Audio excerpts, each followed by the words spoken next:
This story is a continuance of the one I recorded earlier about an elderly woman with a cat. Just a small recap.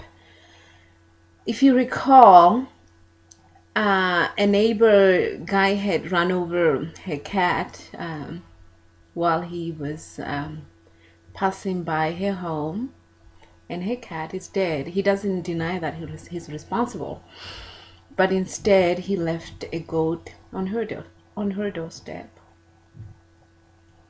So the city code guy comes over and he tells her that he's going to give her a citation for leaving a goat on their doorstep. He says that's against city code. You can't have that large an animal in the neighborhood and at that particular location. So she tells the man, "This is not my goat. It belongs to somebody, I don't know whom for certain. But the gentleman across the street left it here in place for my cat, but I don't own the goat. What I owned is the cat that he killed." And the city enforcement guy tells her that, well, I'm sorry, lady, this is the law. I have to give you a citation because you own this pet, and here is the fine. If you have any problems, you can always appeal the citation. He hands the old lady the citation. She receives it, very disheartened. Another neighbor overhears the conversation, which was just happening, and he says, "Yeah, I heard about this. One of our neighbors ran over her cat. Really, the goat is not hers. Hers was the cat." And the enforcement guy said, "Well, I'm just doing my job. I have to give her a citation for the animal." Okay. Now, the purpose of this story and the one that came before it was to make a point about loss of immigration status, particularly as it affects my case, that I have been appealing to the masses, to everyone in the US and out of the US, to impress upon the authorities to do the right thing. The status was lost, but whatever was put back to where it was is a goat. And on that goat, I got a citation. We can all agree that that is unfair. This is the United States.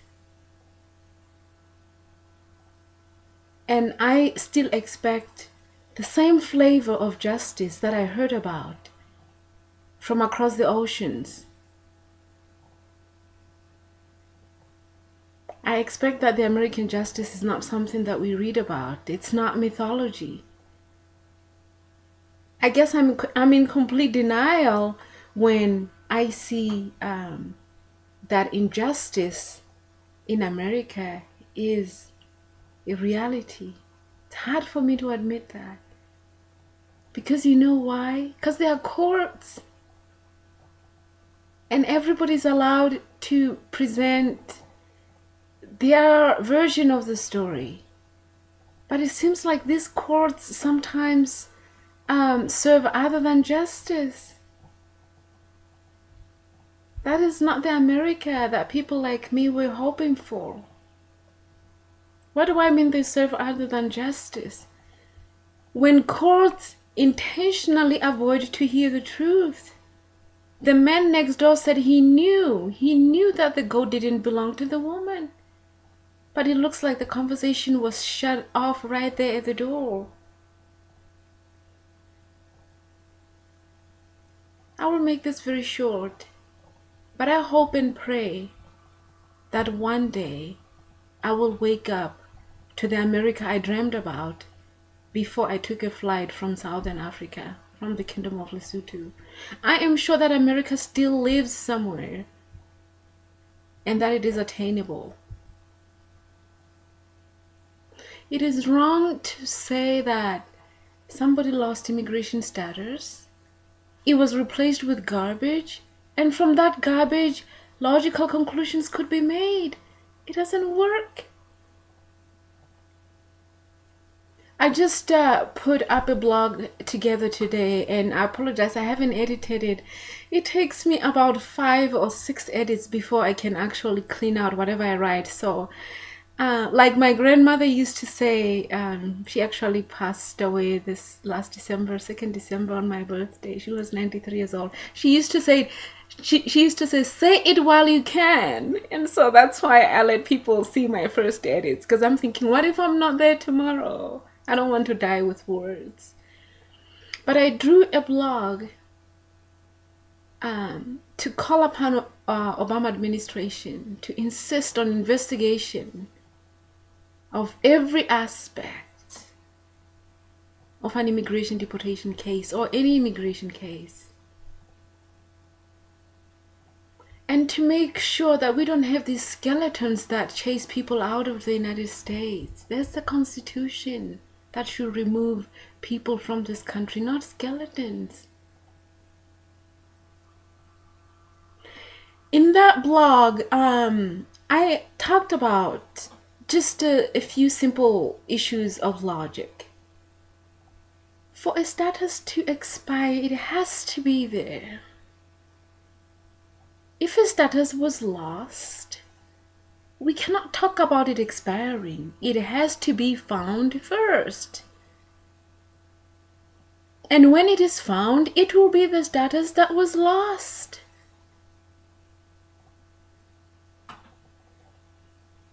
If somebody hit your Jaguar and it was replaced with a Neon, you wouldn't be happy. That would not be a restoration of the damage. You want it to be, whatever it is that you get in exchange, to be as close to the Jaguar as it is possible.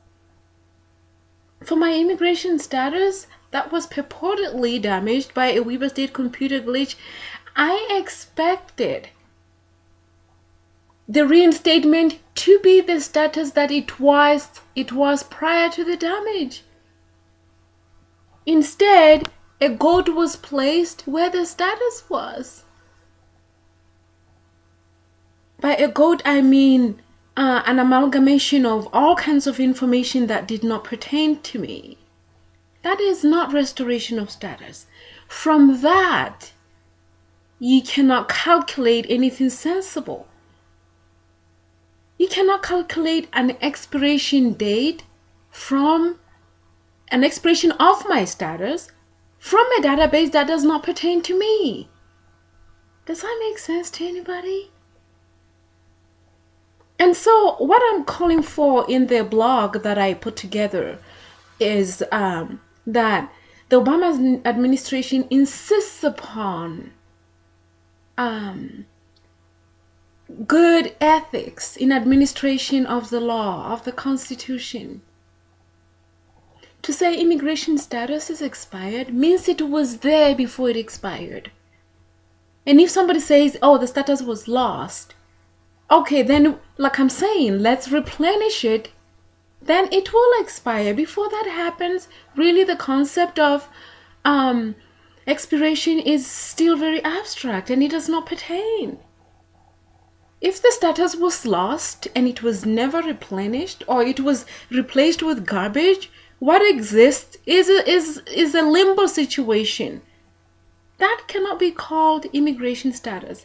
And from that, an expiration date cannot be calibrated. And from that, it is not possible to arrest anybody from issues pertaining to the expiration of the status. Doesn't make sense. Thank you very much for listening. I appreciate you following my blogs and leaving comments and questions. Thank you again.